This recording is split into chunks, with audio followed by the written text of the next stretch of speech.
রোজা এসে পড়ছে, কয়দিন আগে সোফাগুলো পরিষ্কার করলাম, এখন আবার ময়লা হয়ে গেছে, কাজই শেষ করতে পারিনি। কাজ শেষ করতে পারবা কুন্তুন, সারাক্ষণ তো মোবাইল নিয়ে পড়ে থাকো। সুবহানাল্লাহ সুবহানাল্লাহ, আস্তাগফিরুল্লাহ আস্তাগফিরুল্লাহ। চাইয়া আছো কেন আমার দিকে? যেমন তাকাই আছো আমার যে তুমি হাঙ্গর মাছ আমারে খাইয়ে ফেলাইবা। সুবহানাল্লাহ সুবহানাল্লাহ সুবহানাল্লাহ। আম্মা, ঘরের সমস্ত কাজ তো আমিই করি, এই সংসারে কি কম কাজ? আর কি কোনো কাজের লোক আছে? সব তো আমারই করণ লাগে। কাজ তুমি করবে না তো কে করবে? খাওয়ানোর বেলা তো কম খাও না, কাজের বেলা নকটামি করো। সুবহানাল্লাহ সুবহানাল্লাহ। শুনেন আম্মা, নামাজ পড়া শুধু সুবহানাল্লাহ পড়লে হইব না, যদি মন না ফ্রেশ থাকে। তুমি কি বললা? কি বলতে চাও তুমি? আমার মন ফ্রেশ না? শোনো, তোমাকে আমি যে কথা বলার জন্য খুঁজতেছি, আগামী কালকে রোজা, এখনো তোমার বাবা বাজার সদাই কোনো কিছুই করে দিল না কেন? আম্মা, এটা আপনি কেমন কথা বলেন?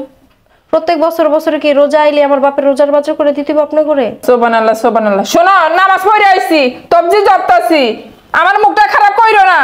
শোনো, অজুটা ভাঙাইও না, অজু ভাঙাইলে আমি কি কইতে পারি সেটা তো তুমি ভালো করে জানো। শোনো, এবার আমি চিন্তা করছি নামাজ পড়বো, রোজা রাখবো, কোনো অশান্তি করবো না, তোমার সাথে কোনো চিল্লাচিল্লি করবো না, আর চিল্লাচিল্লির কোনো পথ তুমি বাইর করবা না।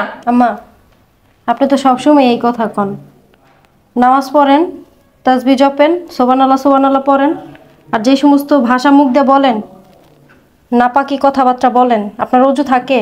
তুমি কি বলতে চাও আমার অজু থাকে না? শোনো, আমি রোজা রাখুন, তোমার সাথে কোনো বাড়তি কথা বলতে চাই না। তোমার বাপের ফোন দাও, ফোন দিয়ে বলো রোজার বাজার দিয়ে যাইতে। সুবহানাল্লাহ সুবহানাল্লাহ সুবহানাল্লাহ। আম্মা, সারা বছর কি আপনারা খান না?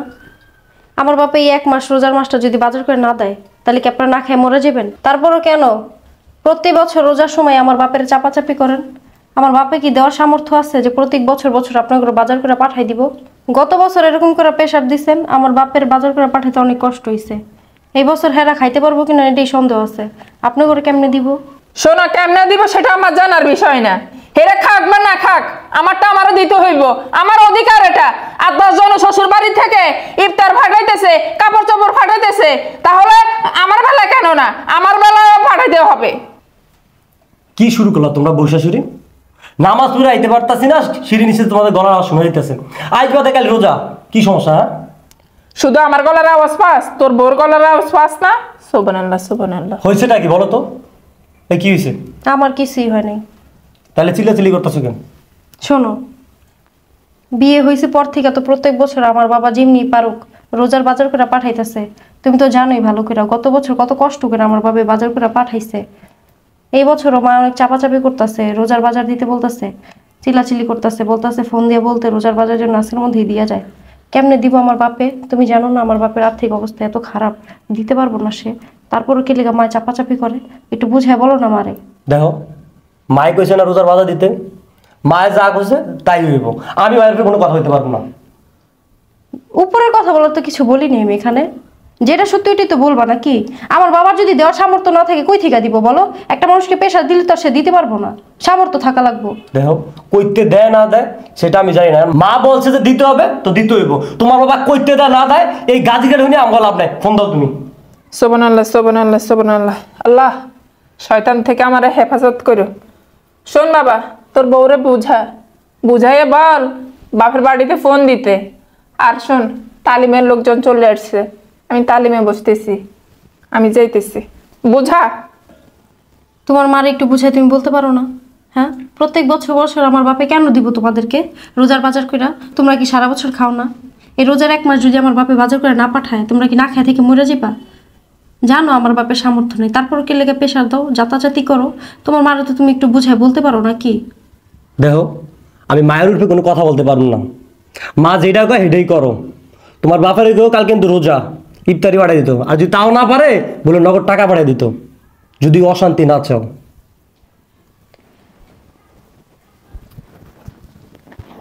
আমার বাপের আমি কেমনে ফোন দিব, কেমনে কমো বাজারের কথা? এরা নিজেরাই খাইতে কষ্ট হয়ে যায়। এমনি আমার ভাইটা চাকরি চলে গেছে, ঘরের মধ্যে 3টা বোন আছে, আমার বাপেও বেকার। এখন এই কোন মুখে বলি আমার বাপের ফোন দিয়ে যে রোজার বাজার করে পাঠাইতে? কিভাবে বলি? তারপরও দেখি ফোন তো দিতেই হইব।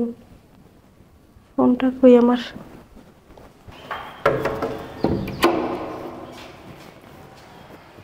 ভাবি কেমন আছো?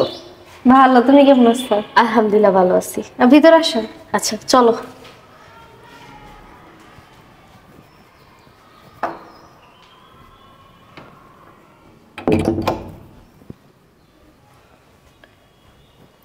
বসো। ভাবি আসসালামু আলাইকুম। মা ভালো আছো? সালাম। আমার ভালো আছেন? বাচ্চা থাকো বাবা। সুবহানাল্লাহ সুবহানাল্লাহ। শোন মা, জামাইকে নিয়ে ভিতরে যা, রেস্ট কর। আচ্ছা ঠিক আছে চলো। সুবহানাল্লাহ সুবহানাল্লাহ সুবহানাল্লাহ। শোনো বোমা, কি ব্যাপার? তোমার বাবাকে তুমি ফোন দাও নাই? বেলা শেষ হয়ে যাচ্ছে, তোমার বাবা তো আসেনি ইফতার নিয়ে। সুবহানাল্লাহ সুবহানাল্লাহ সুবহানাল্লাহ। আম্মা আমি তো ফোন দিয়েছি, বাবা বলছে আসবো। বাপ আইতেছে, কি নিয়ে আসতেছে? টাক নিয়ে নাকি বিমান নিয়ে? কি নিয়ে? আম্মা হয়তো এখনো টাকা ম্যানেজ করতে পারেনি, এই জন্য দেরি হইতেছে। দেরি হইতেছে? ভাবছিলাম তোমার সাথে কথাই বলবো না, এ রোজার মাস মুখ খারাপ করবো না, কিন্তু তুমিও ছাড়বা না। তোমার যে ভাও দেখতেছি, আমার রোজা হালকা করাইয়ে ছাড়বা।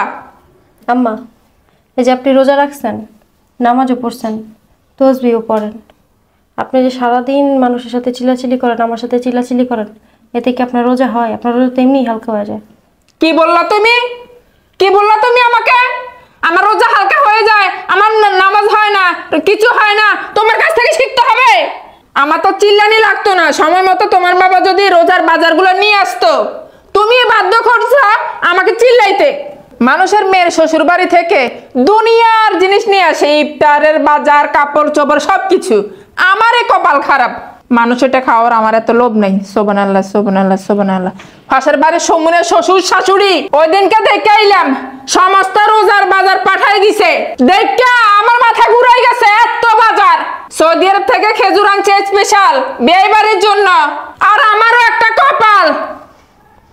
সুবহানাল্লাহ সুবহানাল্লাহ সুবহানাল্লাহ সুবহানাল্লাহ। দাঁড়াই আছো কেন? কি আছে দেখো, কলিং বেল বাজতেছে, খাম্বার মতো দাঁড়াই আছে। সুবহানাল্লাহ সুবহানাল্লাহ সুবহানাল্লাহ সুবহানাল্লাহ। পাপা তুমি এসো? হ্যাঁ ভালো আছো মা? হ্যাঁ, তুমি যে খালি হাতে এলা। কইতাছে বিতে চল। আমার শাশুড়ি এমনি চিল্লাইতেছে আব্বা। বুঝছি তো রে মা, চল কইতাছে। আহো।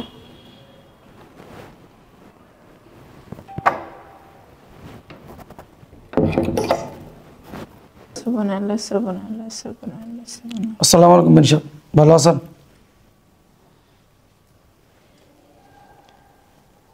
সুবহানাল্লাহ সুবহানাল্লাহ সুবহানাল্লাহ। অবশেষে আইলেন, সাত মুখখানা দেখাইলেন। খালি হাতে আইয়া পড়ছেন, কিছু আনেন নাই? আজকে প্রথম রোজা, আপনার মেয়ে ফোন করে আপনাকে বলে নাই কি কি আনা লাগবে? বিন সাহেব মাইয়ে ফোন দিছিল, কিন্তু আমার তো কাম কাজ নাই, আমার পোলার চাকরিটাও নাই, আমরা খুব অভাবে আছি, কষ্টতে আছি। মন চাইছিল অনেক কিছু আনতে, কিন্তু পারলাম না। আপনার কিচ্ছা কাহিনী শোনার আমার এত দরকার নেই। কিছুই যদি আনতে না পারেন, মেয়ে জামার বাড়িতে আসছেন কেন? সুবহানাল্লাহ সুবহানাল্লাহ সুবহানাল্লাহ সুবহানাল্লাহ। বিন সাহেব কিছু মনে করেন না, আর কোনো কথা কইেন না।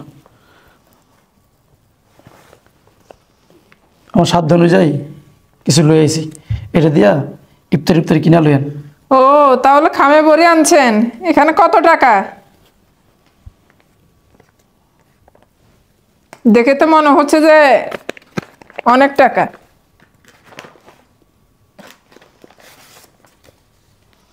$2000? আরে আমাদের তো 3-4 হাজার টাকায় প্রতিদিন ইফতার লাগে, আপনি 2000 টাকা আমাকে কম বুঝে দিলেন। 1 কেজি খেজুর কত সেটা জানেন দাম? 1 কেজি আপেলের দাম কত জানেন? 1 কেজি আঙ্কুরের দাম জানেন? আর আমি তো ভাইবা বসে আছি, আপনি পুরো 30 রোজার বাজার করে দিবেন। আপনি শরম করে না আমার 2000 টাকা দিছেন? আম্মা আমার বাপের দেওয়ার সামর্থ্য নেই, তারপর চেষ্টা করে যা পারছে 2000 টাকা পারছে লই আইছে। তারপর আপনি এমন করতেছেন কেন? 2-4-5 হাজার টাকা না খেলে কি আপনাকে দিন যাইব না? তোমার বাপেরটা খাওয়ার আশা আমরা থাকি, তাও তো কোনো মরুদ নাই, বড় বড় কথা বলো। মা তো ঠিকই বলছে, তোমার বাবার তো দেওয়ার মরদ নাই, আমার তো বড় বড় কথা বলো আমার সাথে। হ্যাঁ দেখছ না তোর শ্বশুরে 2000 টাকা দিছে। সোবান আল্লাহ সোবান আল্লাহ সোবান আল্লাহ। আব্বা, আপনার কি আক্কল জ্ঞান কিছু হয় নাই? এখনকার বাজারে 2000 টাকা দিয়ে কিছু পাওয়া যায়? হ্যাঁ, আপনার বিবেকে বিবেকে শয়তানি বুঝছে। তুমি আমার বাবার সাথে এইভাবে কথা বলতেছো কেন? তুই কিভাবে কথা বলবো? এই 2000 টাকা দিয়ে কিছু পাওয়া যায়? উনি তোমার শ্বশুর হয়, তুমি কি ওনার সাথে এইভাবে কথা বলতে পারো? আসসালামু আলাইকুম ভাবি, ভালো আছেন? ভালো আছো বাবাজি? ভালো আছো? আলহামদুলিল্লাহ। আসসালামু আলাইকুম। ভালো আছো না? জি। কি হইছে আম্মা, কি বলতেছেন আপনি? আরে বাবা যে তুমি এখানে আসছো কেন? এই তোর জামাইনি নিয়ে ভিতরে যা। এই চলো। আরে দাঁড়াও, কই যামু? আম্মা, উনি তো আপনার বিয়ে, তা আপনি রোজা রেখে তার সাথে এইভাবে ব্যবহার করতেছেন কেন? সোবান আল্লাহ সোবান আল্লাহ সোবান আল্লাহ। দেখো ভাই, তুমি আমাদের ভিতরে কথা বলতে আইসো না। এতক্ষণ তো গর্বে সব কিছু শুনলাম। আপনার শ্বশুরে এই রমজানে বাধা দিতে পারে নাই, এই কারণে আপনি আর আপনার মায় আপনার শ্বশুরে ঝাড়তাছেন। আচ্ছা আম্মা, ওনার অপরাধ, উনি ওনার মেয়েকে আপনার ছেলের কাছে বিয়ে দিচ্ছে। উনি আপনাকে চাহিদা মতো রমজানে বাধা দিতে পারে না, ইফতার দিতে পারে না, এই তো। শোনো বাবা, মেয়ে জন্ম দিয়ে বিয়ে দিলে হয় না, দায়িত্ব পালন করতে হয়। হ্যাঁ আম্মা, আপনি সঠিক কথা বলছেন। মেয়ে জন্ম দিয়ে বিয়ে দিলে হয় না, দায়িত্ব পালন করতে হয়। আপনি তো আপনার মেয়েটা আমার কাছে বিয়ে দিচ্ছেন। প্রতি বছর রমজান আসে, ঈদ যায়, আপনি কোন দায়িত্বটা পালন করছেন? কি দিচ্ছেন আমারে? কোন দিন কি দিচ্ছেন? কি নিয়ে আমার বাসায় গেছেন? এই কি শুরু করছো তুমি? এই তুমি চুপ থাকো। বাবা, তোমার তো অনেক আছে, আল্লাহ তোমারে দিয়েছে, ওই কারণেই তো কোনো কিছু দিই না। আমার সাথে থাকুক, তাই বলে কি আমি শ্বশুর বাড়িটা প্রাপ্য না? আমার দেন না কেন? জিজ্ঞেস করেন তো আপনার মেয়েকে এই বিষয় নিয়ে আমার বাবা মা কখনো ওকে খটা দিছে কিনা বা কোনো কিছু বলছে কিনা। শোনো বাবা, তোমরা তো আমার ছেলে শ্বশুর বাড়ির মতো অশিক্ষিত না, মূর্খ না, এরা তো সমাজ নামাজ কিছুই বুঝে না। চুপ থাকেন, আর একটা কথা বলবেন না। মানুষকে দিয়ে তারপর আশা করতে হয়। আপনারা মানুষকে দিবেন না, খালি আশাই করবেন, এইটা দেনা এইটা দেনা, এই গানই গাইবেন নাকি? আচ্ছা, আপনি আপনার বিয়ে বাড়িতে এই বন্ধু কি কি পাঠাইছেন বলেন তো? কি বলো তুমি? আমার শ্বশুর বাড়ির লোক কি আমাতে পাবে? আমি প্রাপ্য। ও তাই? তা আমিও তো আপনার বোনকে বিয়ে করছি, এটা আমার শ্বশুর বাড়ি, আমিও তো প্রাপ্য। হ্যাঁ, আজকে প্রথম রমজান, বিয়ের পর এই বন্ধু যতগুলো রমজান ঈদ গেছে, প্রত্যেকটা রমজানের বাজার, প্রত্যেকটা ঈদের কাপড় চোপড় আমার বুঝাই দিবেন। আর তা না হলে এই রমজান মাসে আপনার বোনকে আমি ডিভোর্স দিব। কি বলো তুমি? বাবির সাথে কি আমার তুলনা নাকি? হ্যাঁ ঠিকই বলতেছি। তোর ভাই তোর মা যদি আমার সমস্ত দিন আমার বুঝাই না দেয়, তাহলে আমি তোর এই রমজানে ডিভোর্স দিব। ভাই তুমি এগুলো কি বলতেছো? হ্যাঁ ভাবি, আমি ঠিকই বলতেছি। মানুষে বলে না, শক্তের ভক্ত নরমের জম, আপনার নরম পাইছে। বাবাজি, কারো উপরে জোর জুলুম কইরা কোনো জিনিস নেওয়া খাওয়া ঠিক না, তাতে মানুষ কষ্ট পায়। আচ্ছা তালয়, আমি যতটুকু জানি যে আপনার সংসার চালাতে আপনার খুবই কষ্ট হয়, কিন্তু প্রতি বছর ওনারা আপনার যে লেবুর মতো চিপটায়, ঈদ আইলে রোজা এলেই দুনিয়ার চাপ দেয়, এটা কি ঠিক? ওনারা কি জানে যে এইগুলো দিতে আপনার কত কষ্ট হয়? ওনারা তো জোর করে জুলুম করে সবকিছু আপনার উপর চাপায় দেয়। শোনো, তোমার আমি বলতেছি, তোমার এই ভাই আর মায় যদি এই রমজানের বাজার আমার বাসায় না পাঠায়, তোমার আমি সংসার করবো না। জামাই বাবাজি, তুমি এগুলো কি বলো? আমার তো এত সামর্থ্য নাই তোমাদেরকে দেওয়ার মতো, আমারে আবার এত চাপাচাপি কইরো না। ও, আপনার সামর্থ্য নাই, আপনার বিয়ের সামর্থ্য আছে, তাহলে এই বেড়ায় লেবুর মতো চাবেন কেন? বাবাজি, আমার ভুল হয়ে গেছে। বিয়ের কাছে আমি কোনো কিছু আর চামো না, আর কোনো কিছুর জন্য চাপও দেবো না। এই রমজান মাসে এই তালাকের কথা তুমি আর উচ্চারণ করো না। ও, এইবার তাহলে লাইনে আইছেন। আর এই যে বড় ভাই, আপনি যদি ভাবিরা চাপ দেন, তাহলে আমি কিন্তু আপনার বোনকে চাপ দিব। না না, এমন কাজ আর ভুলেও করবো না। আর আব্বা, আমার ভুল হয়ে গেছে, ক্ষমা করে দিন। আর আপনার টাকাটা আপনি রাখেন। আর আব্বা, ইফতারি আমি কিনে দেবো না। কি কিনে দিবেন? আপনি পুরো রমজান মাসে ইফতারি তার কিনে দিবেন। আর আমি যখন আপনার বাসা আহি, প্রতিবার 10-20 হাজার টাকা খরচ করে লাই। আর আপনি মিয়া, আপনার শ্বশুর ভালো করে চলতে পারে না, তার সংসার চালাতে পারে না, তার আপনি এই রমজান মাসের বাজার নিয়ে চাপ দেন। হ্যাঁ ঠিক আছে ভাই, চিল্লাচিল্লি করো না। আমি শ্বশুর আব্বারে পুরা মাসের ইফতারি খরচ দিয়ে দিব। ঠিক আছে, ভবিষ্যতে এইসব কাজ করবেন না, তাহলে তো বুঝেনি আপনার বোন আমার সংসারে। সুবহানাল্লাহ সুবহানাল্লাহ সুবহানাল্লাহ সুবহানাল্লাহ। বেশ সাহেব, আপনারা অনেক চাপাচাপি করছি, লেবুর মতো করে চিপছি, আর চিপমো না, আমার মাফ করে দিয়েন বেশ সাহেব। আর মা, ইফতারি তো সময় হয়েছে, চলেন আব্বা, চলেন সবাই বসে ইফতারি করি। হ্যাঁ চলেন, আসেন তাহলে, আসেন। সবাই মিলে ইফতার করবো। চলো।